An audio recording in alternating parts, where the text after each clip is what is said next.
سالا و ظلما کرد بله چادما خوش ایوارا خوش لاورز حرمت جاردن ایوارا اینه ام همبرونه پشتی برنامه من مسته امید آچای دیبستانا کردی دست پیدا که و قدر ساعت که اوشی واره بیم و قدر 45 دقیقه از واره بیم پشتی برنامه من او برای هر شی خوازم بیجم ما کلیپ کی نه چکری ما فرق مناویجی اما نورمال ما بروشان فرق مناجی کلیپ دبی خود بلا خود بدوه و کلیپ الظلمة نيارتين الزمان کلیپ کی گل لك از هیدارم خبات خوش ما چکر خبات خوش ما کارانی چند رو پشتی چند روزا همه کلیپ بوشینه یاد همین ما مسته متین اسقاجی سر اکران از ویدی بینم ایویجی لفوارا گمی که چه کتابا پرتوکالی بدکن پرتوکاوی ویلوی در نبا پرتوکالی به وشاندن به تماشا کردن او از خازم هم او کسی که بورسا الوان نزیکار رو دنین و یک بخوازه آمده زیکارن از درس مشکان هرن لی تماشا بکرن امزه بسن یاد همین از خازم بگمان کلیپ که من بچوش که زاروکه کردا به چاواتینس مگوتیس دستن نویسای نخواهد مگوتی devlet زاروکه کردا درسن Kürt çocuklarından korkan devlet. Ama ve peki bu eşinin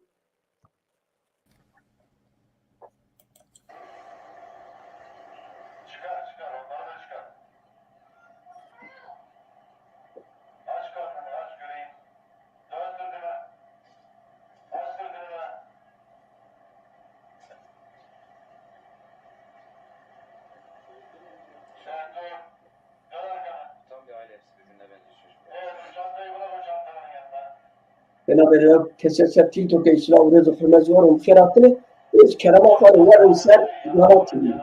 Yani hem çok az zanatın TikTok'ta birden zanatı çıkıyor. Eğer onu fazla acı da fazla ben onu varın insan zanatı tamaşa yapıyor.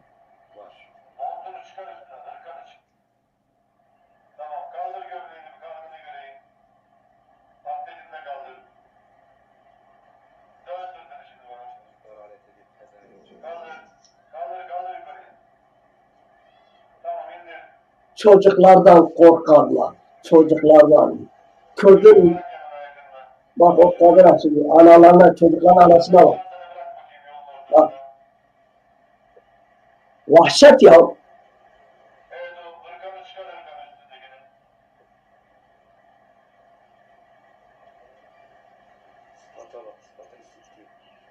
Sizin varlığınız beraber. Bak kadına diyor ki göbeğini çıkart. Karnını çıkart. Karnı geliyor. Bak. Karnı göremiyor. Karnı göremiyorum. Zaten açıyor yine de.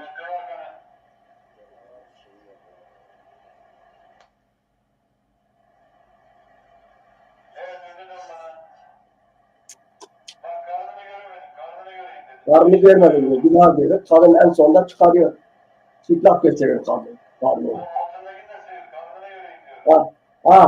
Rezillik işte. Vahşet, rezillik. Ahlaksızlık. Biz bunu.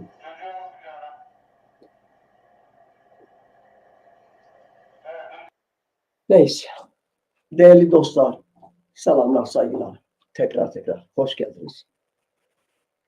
Niye bu videoyu gösterdim?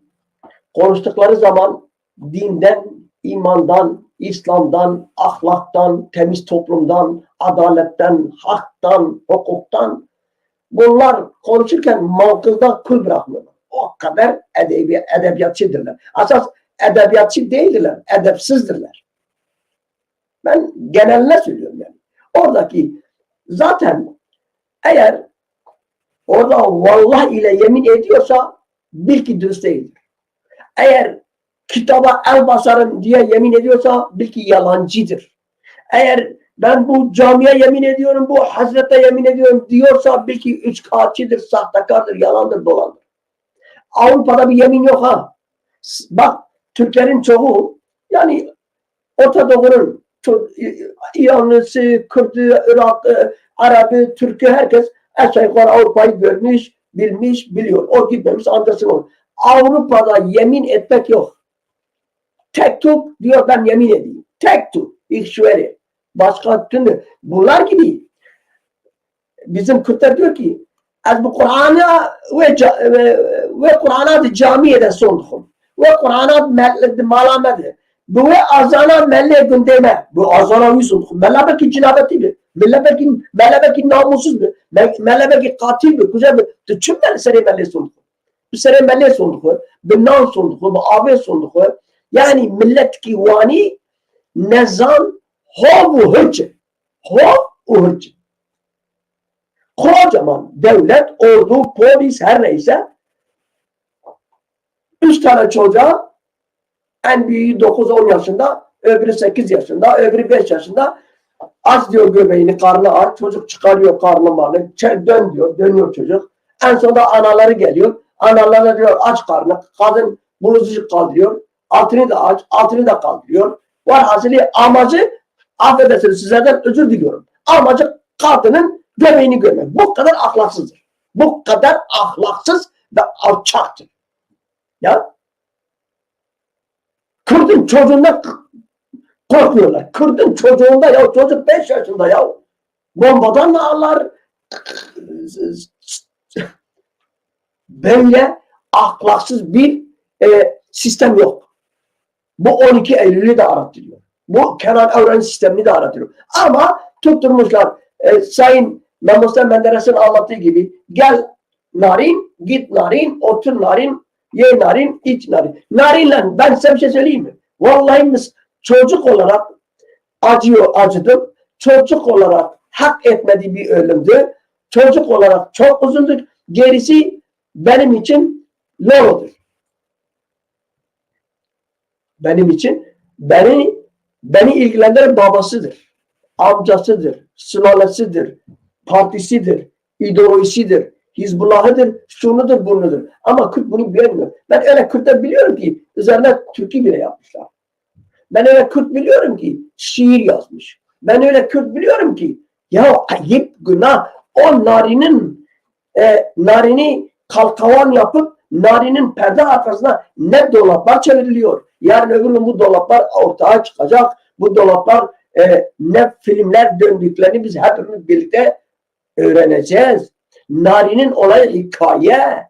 Ya 3 tane bakan narinin mezarına gidiyor. Ya bu narin daha bir çocuk. Narin gibi 10 tane çocuk, 20 tane çocuk bu haftanın içinde katledildi. Hiç kimse duydu mu onları? Mehmet Menderes İnanç söyledi, tekrar söyledi. Bu neyin nesidir? Neden bu kadar narin? Neyse, narin beni bağlamıyor. Beni bağlamıyor. Ben birileri de çıkacak başka bir şey söyleyecek. Varsın ölsün söylesin. Beni bağlamıyor. Nari'nin çocukluğuna üzüldüm. Nari'nin ölüm şekline üzüldüm. Gerisi benim için dünya şey midir? Beni bağlamıyor. Samimi söylüyorum. Ben ağlasam da kendi çocuklarıma ağlarım. Ceylan'a ağlarım, öbürüne ağlarım, panzerin altında kalana ağlarım, elini kolunu krallığa ağlarım. Ben kendi çocuklarım, ben ciddi söylüyorum. Ben Hizbullah'ın çocuğuna ağlamam. Birileri şimdi diyecek çocuk çocuktur. Çocuk değildir. Çocukmuş. Ne çocuk ya? Hizbullah'ın çocuğuna ben, IŞİD'in çocuğuna niye ağlayayım ben? Ben enayi miyim? Neyse ya öyle. Onun için bu sistem öyle bir sistem ki Kürt'ün çocuğunda bile korkar olmuş. Kürt sözüyle bile artık tahammülü kalmamış. O kadar düşmanca saldırmak, o kadar düşmanca davranmak, o kadar Kürt'e düşman olmak akıl kârı değil ya. Bakınız elin cumhurbaşkanları 2 tane cumhurbaşkanı yan yana geliyor. Çatı Kürtçe konuşuyor. Seni de çatlatıyorlar. Ey Türk yetkilileri. Siz de orada çatlayın, patlayın. Ya, 2 tane komşun ha. Ve senin gibi yıllarca Kürtlerle düşmanlık yaptılar. Yıllarca Kürtleri idam ettiler. Yıllarca Kürtleri öldürdüler. Yıllarca Kürtleri tanımadılar. Hala da tanımamazlıkta belki ısrar ediyorlar. Ama kedinin koşusu yani kedinin koşacağı yer samanlığın sonudur. Samanlığın sonuna kadar. Başka kedi bir tarafa kaçamaz. kedinin kaçacağı yer samanın sonudur. Bak İran Cumhurbaşkanı, bak Irak'ın yan yana geldiler. Biz Kürt'üz dediler ya. Biz yıllarca Kürtlerle niye savaşıyoruz? Ama bu göz boyası mı? Ama Kürt'ün gönlünü okşamak mı? Ama Kürt'ü biraz uyutmak mı? O ayrı bir şey. Onlar ayrı tartışılır. Ama senin gibi bilinmeyen bir dil demiyor. Senin gibi X demiyor. Bak yeniden bir Kürtçe'de bir harf çalıyorlar. Dikkatini çekeyim. Harf çalıyorlar. Hangi harf? X harfi. Bizde H, Halef. Mesela biz Halef diyoruz. Hoziya diyoruz. Hozi diyoruz. He? Onlar Halef diyorlar. Ama o Halef'i artık onlar da H harfini kullanmaya çalışıyorlar. Kullanacaklardır. Mesela en basit teşekkür. Teşekkür Türkçe'de böyle bir sözcük yok Türkçe'de ha. Ama adam kullanıyor. Teşekkür eder. Teşekkür. Teşekkür. Bu kadar basit. Kürtçe'de çalma. Af, udest. Her zaman söylüyorum. Af, su, des, el. Kürtçe'de çalma. Hırkıza. Yani kültürünü çalmışlar, türküsünü çalmışlar, müziğini çalmışlar, dilini çalmışlar. Hala da vampirler gibi doymamışlar. Kürt'ü yok etmişler. Kart demişler, kurt demişler, eşkıya demişler, şaki demişler. Şimdi de modern bir sözcük terörist. Mesela beni terörist görüyorlar. Ben terörist. Hayatında ben bir karınca yazmadım. Hayatında silahın rengi ne olduğunu bilmiyorum. Bıçak nedir bilmiyorum. Bıçak. Evin bıçağından başka ben bıçak tanımıyorum. İşte siz busunuz. Hala da birbirleniyorsanız o sizin fukaralığınızdandır. O sizin beceriksizliğinizdendir. Kesinlikle bu böyledir. Ama ben size güç veren de yine de benim Kürdümdür ha. Seni yürüten de, sizi dünyaya tanıtan da, sizi dünyada temsil eden de benim Kürdümdür. Ne yazık ki benim Kürdümdür. Hakan Fidan isteseniz de istemezseniz de o benim Kürdümdür. O kendisi bugün iyi olmayabilir.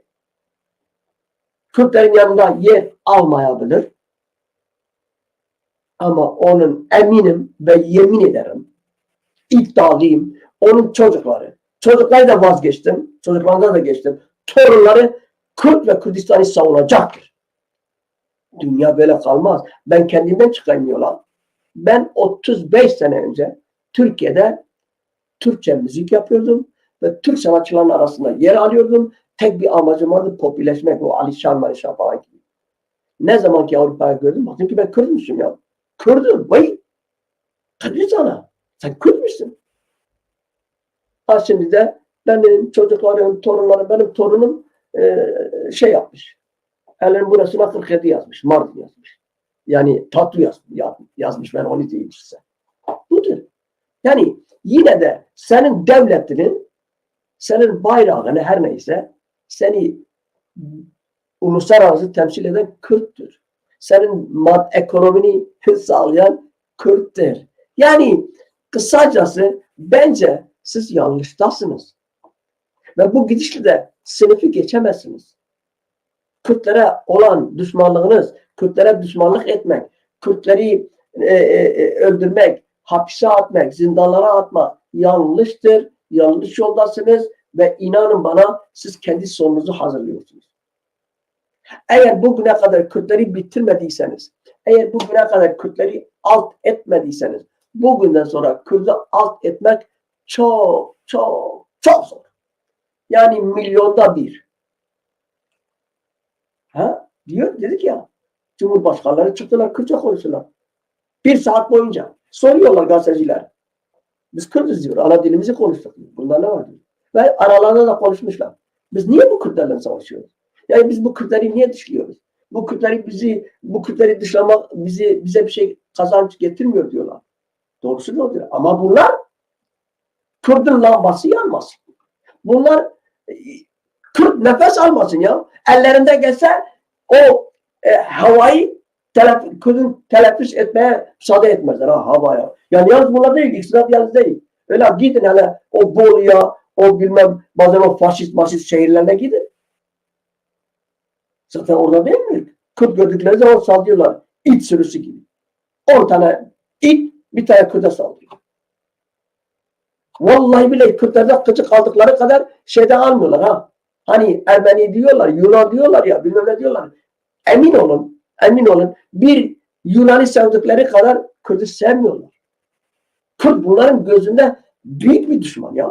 Bakma bazen şeyden çaresizlikten kardeş diyorlar, merhaba diyorlar ama o da eğer kullanmaya uygun ise bizim şimdiki kullandıkları gibi uygun ise Kürt onun kardeşidir. Köprünü geçene kadar, işini bitene kadar. Siz bizi sevmiyorsunuz. Siz bizi hiç sevmediniz ki. Hiçbir zaman sen bizi sevmedin ki. Askerlik yaptırdın, okey. Askerlikteyken doğru dürüst Kürt askerin esah gerçek anlamda mermi bile vermediniz. He? Adam üniversite okumuş, çavuş yapmıyor, onbaşı yapmıyor, Borlusunu, İzmitlisini, Sakaryalısını yapıyor. Niye? Kürttür. Güvenmiyor. Her alanda da Kürt'e güvenmiyordur ve güvenmezler. Ve hala Kürt kuyruğuna yapışmış. Kürt. Bu bazı Kürtler var ya, hala o. Aslında bunlar hiç bizi sevmediler ki. Sevmezlerdi. Ellerinde de bir fırsat geçmiş ya. Al narin, ver narin, otur narin, kalksın narin. Narin ne narinmiş? Tekrar söylüyorum. Çocuk olarak acıdık, üzüldük. Günahtır. Bebekti, çocuktu. Deyim yerindeyse varsa da bir cennet, bunların anlattıkları gibi cennette bir güvercin. Ama yok öyle bir olan. Fakat bunların işine yaradı. Bu Kürt katliamını, Kürtistan'da neler yapacaklarını, hangi katliamlarını uygulayacaklarının plan ve projesini hazırlıyorlar. Fakat ben yine bizimkilere kızıyorum. Kürtlere kızıyorum. Bu dijital televizyonlarda olanlara kızıyorum. Televizyonlarına kızıyorum. Roznamalı gazetecisine kızıyorum. Sen nasıl ona uyuyorsun? Sarık Öcalan'ın bir sözü var. Eğer düşman senden ne kadar bahsediyorsa, yani eğer düşman seni iyi olarak lanse ediyorsa, seni övüyorsa bil ki sende puşluk vardır. Mükemmel bir söz, altından bir söz, yerinde bir söz. Eğer düşman senin bir köylünden, bir etrafından öve anlatıyorsa, bahsediyorsa onda bir puşluk vardır. 3 tane bakan Nari'nin cenazesine, mezarına gitti. İçişleri Bakanı, devlet bakanları, hükümeti, polisi, askeri, hele. Ulan adamı Maraş'ın ortasında sokakta linç ettiler. Sopayla bura katlettiler ya. Gündeme bile gelmedi ya. Televizyon bile, bir tek televizyon verdi. Bir iki tane televizyon verdi. Ve adamın 2 aylık çocuğu vardı. Bebeği vardı. Sokağın ortasında ya. Neymiş? Su istemiş. Bir bardak su içince ikinci bardak istemiş. Bir fabrikadan. Böyle ya. Böyle bir devlet, böyle bir ülkede yaşıyor. Ama nedense narin. Ben size pisliklerini anlatayım bak. Mustafa Menderes söyledi. Ben oraya değinmek istemiyorum. Ben müzik yaptım. Ne kadar şehriniz varsa Türkiye'de şehir, hepsinde ya aile çay bahçesinde müzik yapmışım, ya düğüne gitmişim, ya konsere gitmişim. Dolayısıyla sizin pislikleriniz anlatmakla bitmiyor. Hiç Türkiye'ye bile gitmeyiniz. O sizin böbürlediğiniz, sizin o geldiğiniz yer ya var ya, 1071'lerde geldiğiniz yer. O gün bir sefer anlattım galiba. Oraya bir gidin. Yeter ki biraz boylu postlu ol. Bak neler göreceksin. Yeter ki biraz boylu postlu ol. Bak nelerle karşılaşacaksın. Onun için kendinizi bize yutturmayınız. Böyle edepsizlikle paparazzi ben asla konuşmak istemem. Gerekmiyor da aynı zamanda. Ama öyle vay ahırda hele o bir tane şarlatan var bir tane. Nedir ismi? Ne aslandır? Neydi bir Erzincanlı mıydı? Malatya'lıydı o bir tane çırpıntı var. Çırpıntı diyorum bilerek söylüyorum onu da. Ahırda yakalamış var bilmem ne olmuş. Peki sen nereden çıktın o zaman? Sen bu kadar o kalasın ya namuslusun sen ya. Yani Kürt'ü o şekilde vurmak istiyorlar. Ama Kürt'tür. Hiçbir zaman bir şey size söyleyeceğim. Altın ne kadar toprağın altına koyarsan koy, haşa lafın cemaatte dışarı, altını bokun içine de koysan, 100 senede geçse, 1 milyon senede geçse, çıkarttığın zaman altındır. Kürt halkı altındır. Hiçbir zaman bozulmaz. İstisnalar kaideyi bozmazlar. Bir tane çıkmış, 2 tane çıkmış, 10 tane. Biz 72 milyonuz. 72 milyon her halk gibi, her insanlar gibi bizim de hırkızımız var, bizim de orospumuz var, bizim de delikanlımız var, bizim de kahramanımız var. Öyle, o eskidendi. Sen Diyarbakır'ın 2,5 milyon Diyarbakırlı bir kişiyle, 2 kişiyle hani derler bir Arap için Arabistan yakılma. Siz Kürt'ü kötüleyemezsiniz. Siz alırsınız baltayı dizinize vurursunuz. Siz bindiğiniz dalı kesiyorsunuz. Öyle mi? Kürtler eski Kürt de değildir. Kürtler sizin gerektiği yerde de istediğiniz yerde gerektiği şekilde size cevap verebilecek kabiliyetlerdir.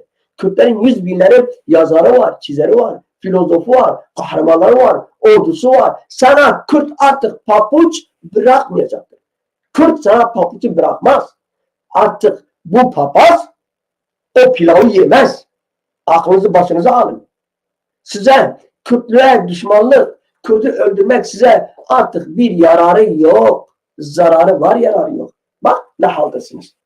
Uçan kuşa borçlusunuz. Dünya artık size para vermiyor. Neye verecek? Senin neyine göre verecek?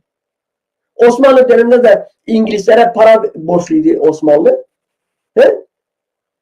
Tarla, tapu verdi, bilmem ne verdi, arsa verdi, tarla verdi, yetmedi. Sanırsam Cumhuriyet birazını o Atatürk geldi, hala o biraz borç ödedi eğer yanlış değilse. Dünya senin neyine para verecek ya? Deyim yerindeyse resmen dileniyorsunuz. Niye?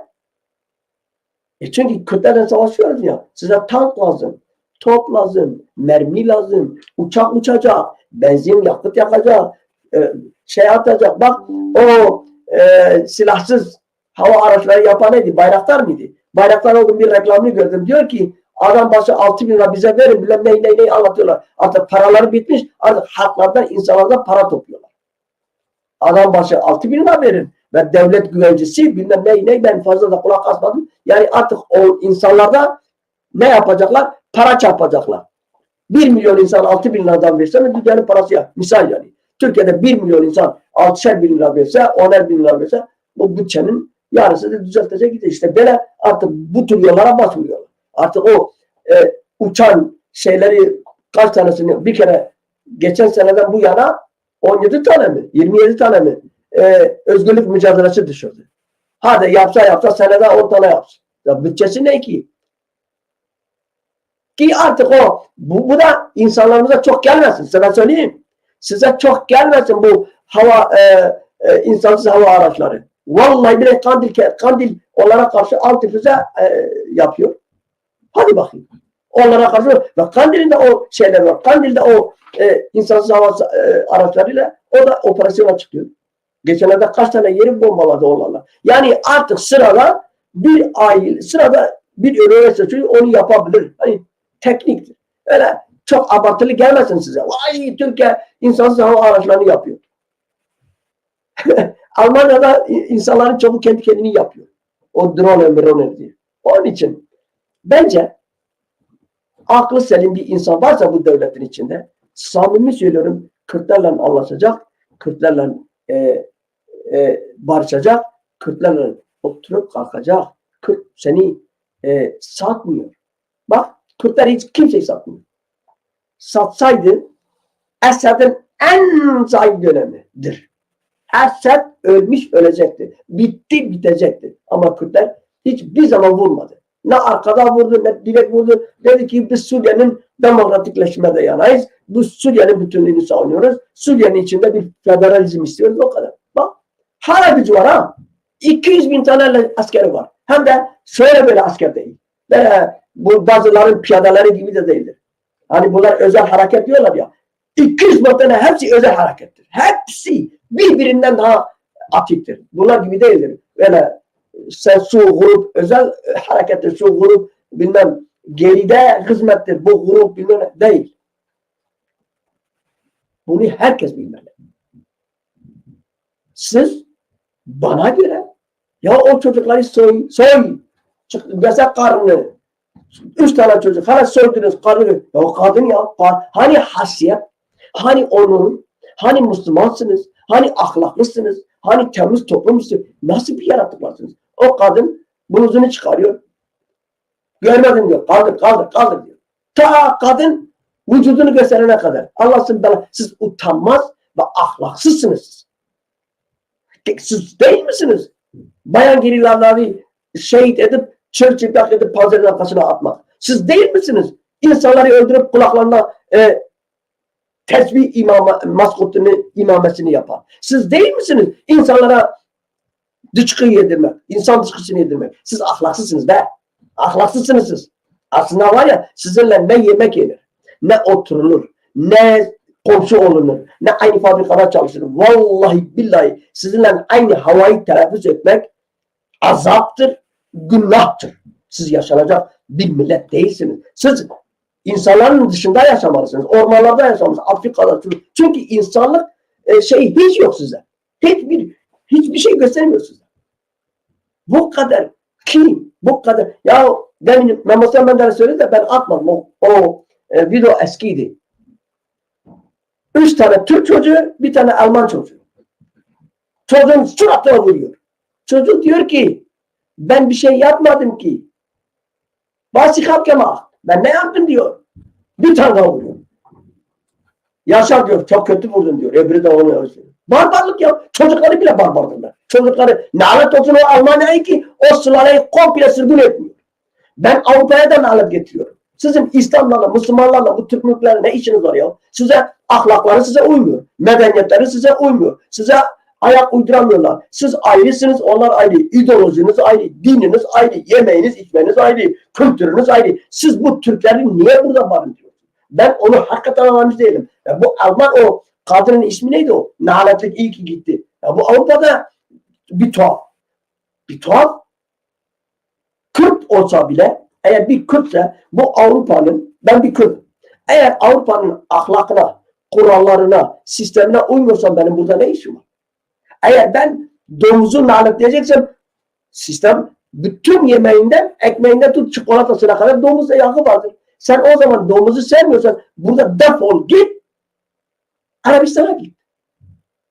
Ve bunu defalarca söylüyorlar. Türkiye'ye gidiyorlar, Alman'ı kötülüyorlar. Hala da geliyor Alman'ın bilmem neyini yiyorlar. Alman'ın ekmeğini yiyor. İşte bu da ayrı bir tartışma konusu. Yani bu da ayrı bir çelişki. Kürt ile Türk ile 4 milyon, 5 milyondan fazla Almanya'da yaşayan var. Hadi atıyorum 2 milyon Türk var. Peki Müslümansın sen ne iş var o gavur memleketinde ya? Türklere sesleniyor. Kürtler için de geçerlidir. Yobaz Kürtler de var.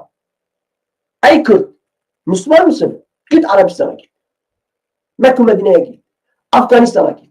Senin ne işi var Avrupa'da, İsviçre'de, Fransa'da? Sen Kürtsün ya. Hem Kürt hem Müslümansın. Defol git ya. Defol git.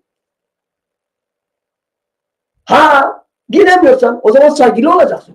Kurallar var bu devletin. O Alman çocukları, o Alman çocuğu deven Türk çocukları. Onun tersini düşün. 3 tane Alman çocukları bir Türk çocuğuna öyle dayak atsaydı. Kıyameti koparırdı. Türk devleti, Cumhurbaşkanı, Başbakanı, Reisi Cumhur'u, İçişleri Bakanı, kıyametleri koparırlar. Vallahi billahi. Kıyameti, televizyonları, bu şarlatanlar televizyonları, sattırmış spikerler, kıyametleri koparırlar. Bu kadar olmaz ya. Hem geleceğim burayı beğenmeyeceğim, gavur diyeceğim, gayrimüslim diyeceğim. Adam cami bile vermiş Almanya bunlara. Ha bu İsviçre'de de cami vermiş. Adamlar moderndirler, saygılıdırlar. İnsanlara saygı duyarlar. İnsan haklarına saygılıdırlar. Az da çok da olsa saygılıdır. Ya bunlar gibi mi? Ya 30 milyon, 35 milyon Kürt'ü tanımıyor ya. Böyle berbat bir anlayış var mı? Böyle berbat, böyle zehir zemberek böyle olmaz olsun böyle millet ya.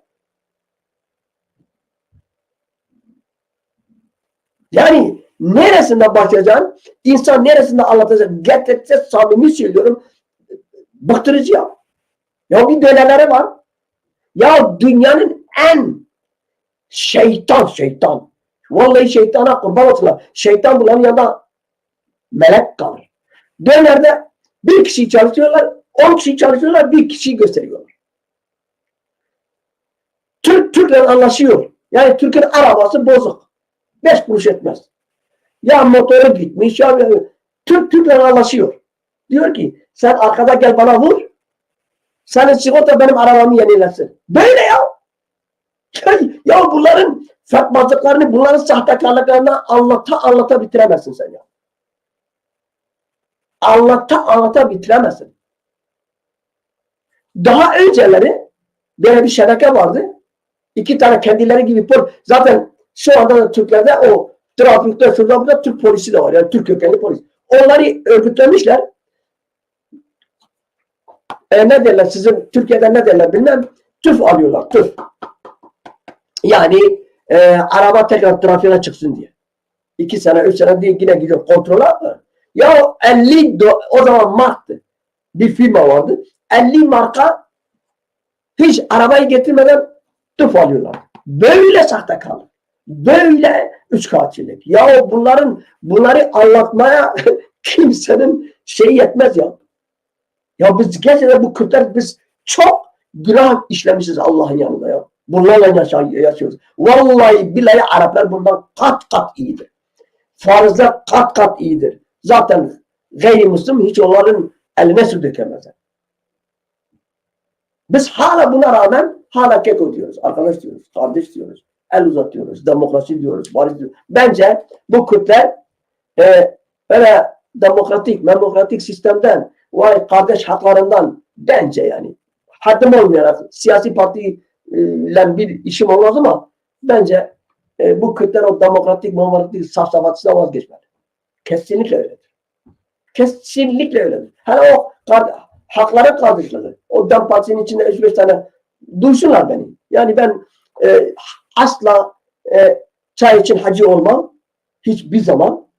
Ve söylediğimi de gözlerine soka. Mesela ben HDP'nin içinde yetkili bir tane Türk istemiyorum. Karar verici bir Türk istemiyorum. HDP DEM Partisi'nden istemiyorum. Ovada istemiyorum. Köyde istemiyorum. Dağda istemiyorum. Hiçbir yerde istemiyorum. Kişi görüşüm ha. Ben görüşümü anlatıyorum. Vay ben komünistim, ben sosyalim. Başlarım sana komünist ve sosyal. Bana da sen komünizmden sosyal. Ben bir kere o komünizm, sosyalizm, feodalizm,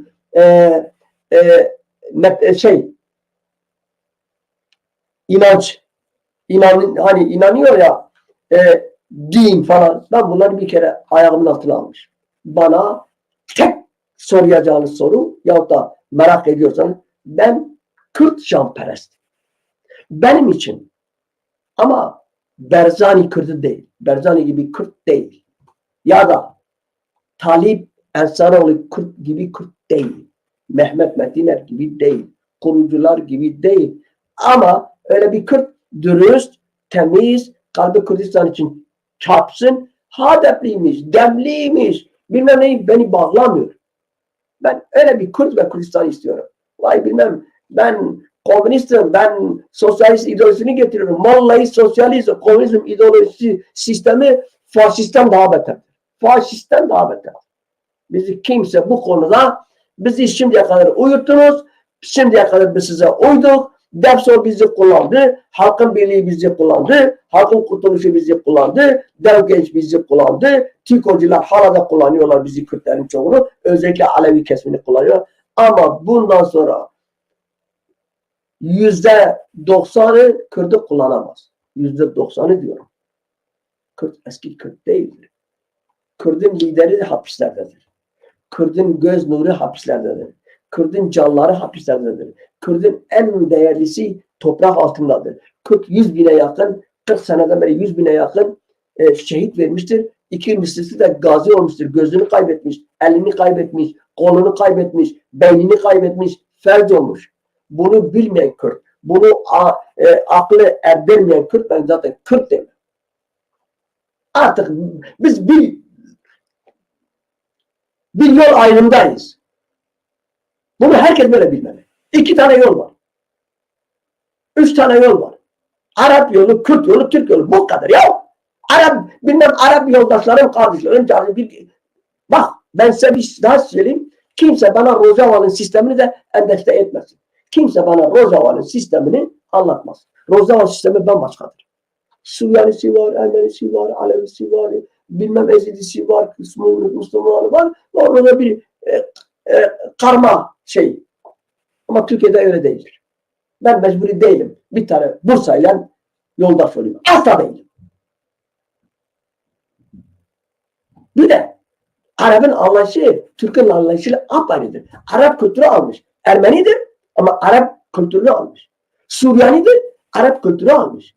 Apayrıdır. Ya bunlar da benim, bunlar başka bir şey bilmiyor. Ya bunlar cehalet mahal diyoruz ya. Cahil, bunların zırhça cahil ya. Vallahi billahi. Ben Kayseri'nin köylerine gittim. Kayseri'nin fuarındaydım. Beni alıyorlardı misafirliğe. Ben her zaman söylüyorum. Ben çocukken koyun kuzulara gidiyorduk. Dağa çıkıyorduk. Yani koyun kuzularımızı getiriyorduk. Baharda mağarada. Ya şirketlerdeydik, mağaralardaydık ya da çadır açardık. Çadır don. Yemin ediyorum. O Kayseri'nin köyleri, Mardin'in o mağaraları onların yaşantının yanında villa kaldı. Saray kaldı. Saray. Saray. Demin Mustafa Menderes anlattı. Onun için ne olursunuz? Biraz eğer İran Cumhurbaşkanı, eğer Irak Cumhurbaşkanı ikisi bir saat 10 dakika kadar bir toplantıda Kürtçe konuşuyorlarsa, ikisi de Kürtçe ve eğer o iki Cumhurbaşkanı diyorlar ki biz bu Kürtlerle savaşmamalıyız. Bu Kürtlerle sen hala Türkiye Cumhuriyeti'nin meclisinde diyorsun bilinmeyen bir benim dilime, benim ana dilime bu bilinmeyen bir dil diyorsan senin o dediklerin benim için bir hiçtir. Kocaman bir hiçtir. Sen benim dilimi inkar edersen ben seni inkar ederim. Sen beni tanımıyorsan ben seni hiç de tanımam. Bu budur. Bu Kürt çocukları, Kürt gençleri artık bunu müthiş derecede öğrenmiştir. Yani 50 seneye gidiyorsan yanılıyorsunuz. Ne olursunuz? Kandan, ölümden, insanları ya bitirseydi Hitler bitirirdi Yahudileri. Bak Yahudi şu anda 17 devletten en silah bakımından askeriye bakımda 17 devletten bir tanesidir. İsrail dediğiniz 15 milyon. Öyle bizim kafamıza sokmuştunuz. İkinci NATO ülkesi, büyük NATO değilsiniz. Askeriye ikinci NATO değilsiniz. Kürtler de bunu anlatamıyorlar. Kürt yazarlar da bunu söylemiyor. Değilsin sen. Senden önce İngiltere var. Önce Amerika. Senden önce sonra Amerika'dan sonra İngiltere var. İngiltere'den sonra İtalya var. İtalya'dan sonra Fransa var. Fransa 10 daha sen 5. 6.'sın. Ama bize endekslemişlerdi. Türkiye'nin NATO'nun ikinci ordusu. Babam sen ona bir falan fistan. Etten pütten. Görüyoruz işte 40 seneden beri savaşıyorsun. Bunun en müthiş bir şekilde saldırıyorsun. Ne oldu? Yani ne kadar Kürt'ü çok döversen, çok öldürürsen o kadar mı? Ya bittin ya. Ekonomi, maddi manevi, ideoloji, psikoloji her yönüyle bitmişsin. Hiç mi aklı selim yok ya? Ya bu Kürtler de barış elini uzatıyor. Kardeşe ya, kardeş diyoruz ya. Niye yaşamayalım kardeşçe? Neden? Bunun kimseye de bütün savaşların sonu da barıştır. Avrupa 2 milyon insan birbirinden öldürdüler. Sonuç şimdi 27-28 devlet bir olmuş. Parası bir, paraları bir, ordusu bir, bilmem ne bileyim bir olmuş. Sen hala içindeki seninle Çanakkale'de savaşmış, Kürt Reşo, Diyarbakırlı Reşo, İzmit'in kalesine Türk bayrağını dikmiş, Kahramanmaraş, Gaziantep, Şanlıurfa, Fransızları, İngilizleri kovmuş. Yemen'e gitmiş, Kürt orada Yemen'den ölmüş. Kahire'de ölmüş. Sen hala bunları bilmiyor musun? Unuttun mu sen? Türk kardeşim. Unutmadı ama işine gelmiyor. Ama Kürt de, ama sen unutabilirsin. Tarih bunu unutmuyor. Kürtler bunu unutmuyor. Ve Kürtler artık diyor Son durağa geldik. Tren istasyonuna varmıştır. Sen eğer bu Kürt'ün bazen istedikleri hakla hukuk vermezsen Kürt senden ayrılır, haberin olsun. Vallahi ayrılır, billahi de ayrılır. Kürt ayrılmasa da Kürt'ü ayrıttırırlar. Pusuda bekliyor. Seni ile Kürt'ü birbirinden ayrıştıran pusuda bekliyorlar. Senin o Çerkez çıkışların, o Osmanlı antrikaların, o Kemal'in yalanları, dolanları ki İngilizleri şunu bunu kandırdılar. O dönem bitti. Seyyid Rıza'ya Alevidir efendim bunlar. Bunlar bilmem ne yapıyorlar. Öyle alt ettiler. Şeyh Said'e bunlar dincidirler efendim. İngilizlere, Fransızlara, Avrupalara bunu böyle anlattılar. O dönem bitti artık ya. Siz anlamıyor musunuz? Dünya bir kutu içerisinde girmiştir.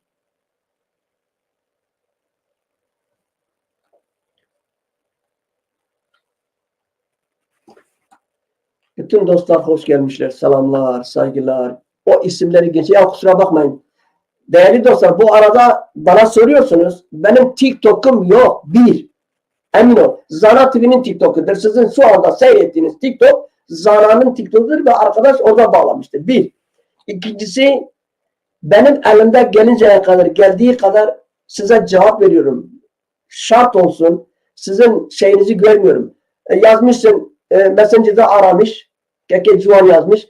Cuan emin ol ben görmedim. Görürsem cevap veririm. Asla böyle bir lüksümüz yok. Ve cevap. Bu arada Mustafa Menderes İnan da bizi dinliyor. Metin Özkan da bizi dinliyor. Lavin Orhan selamlar saygılar. Ve isimleri geçip de ben görmediğim özür dilerim. Görmedim. Biraz da konuşurken şeye bakmıyorum. İnan bana görmedim Cuan. Senin telefonu Messenger'ı hakikaten görmedim. Hayır böyle bir yok. Ben Mustafa diyorlardı Kadir Zan'a kim ararsa çıkıyor. Sen benim telefonuma Messenger'ime çıkmadın. Cuan emin ol bak. Tüm samimi. Kaldı ki zamanın da yok Messenger'ime. Neyse. Benden hemen sonra Mevlüt Memosta var. Dibistana Kürdi var. Benden sonra onu seyrederseniz, dinlerseniz sevinirim. Zana TV ailesi olarak bugün Mustafa Menderes İnönü'nde çok güzel kaydaya değer haberler sundu. Mükemmel bir analiz yaptı. Onun dediklerini bizim dikkate almamız lazım. Çünkü Narin'i fazla abarttılar. Narin olayını Narin'i perde ederek, kalkavan ederek Kürt halkına büyük bir dolaplar çevirecekler ya da büyük bir dolaplar çevirtiyorlar. Onun için Narin eğer varsa bir cennet, Narin cennet bahçelerinde bir güvercin oldu gitti ve Narin gibi çocukları çocuk olarak biz acıdık. Çocuk olarak o çocuğun ölümü bize gerçekten zor geldi, zulüm geldi. Gönül isterdi ki böyle olaylar yaşamasın ama yaşamış. Fakat öyle dedim ben başta söyledim. Kürt halkı bir altındır. İstediğiniz 100 senede, 1000 senede toprağın altına koysanız, haşa bilmem neyin altına da koysanız çıkarttığınız zaman altındır. Kürt halkı ne kadar çamur atarsanız, ne kadar paparazzi yaparsanız, ne kadar o midem aslan ahır mahır edersen asassız ahırda yaş. Siz belki manevi olarak, belki şahsi olarak saraylarda, villalarda, köşklerde dostunuz, sevgiliniz size köşk saray açmıştır ama beyin olarak, kişi olarak ahırda yaşıyorsunuz. Öyle terbiyesizlik, saygısızlık yapmanın bir anlamı yok. Kaldı ki insanoğluyuz dedim ya 72 milyon 532 bin Kürt halkıyız. Tekrarlayayım bu İsviçre Üniversitesi'nin analizlerine göre ve araştırmalarına göre 72 dünyada, tüm dünyada 72 milyon 532 bin Kürt halkı var. Bunun içinde Kırgızı var, Berdoşu var, Alkoliki var, Kahramanı var, Yiğidi var. Var da var. Siz bizi böyle moralmen, bilmem psikolojikmen etkilemezsin. Siz biz gelir tırıs gidersiniz. Bunu demek istedim. Herkese selamlar, saygılar. Ben Mustafa Mevlüt sizlerle birlikte olacak. Kendinize iyi bakın. Sonsuz teşekkür ediyorum. Selamlar, saygılarımı sunuyorum herkese. Bu arada tekrar söylüyorum. Ben kim telefon açarsa, Messenger'da yazarsa cevap veriyorum. Ama emin ol buna görmedim. Ona göre kusura bakmayın.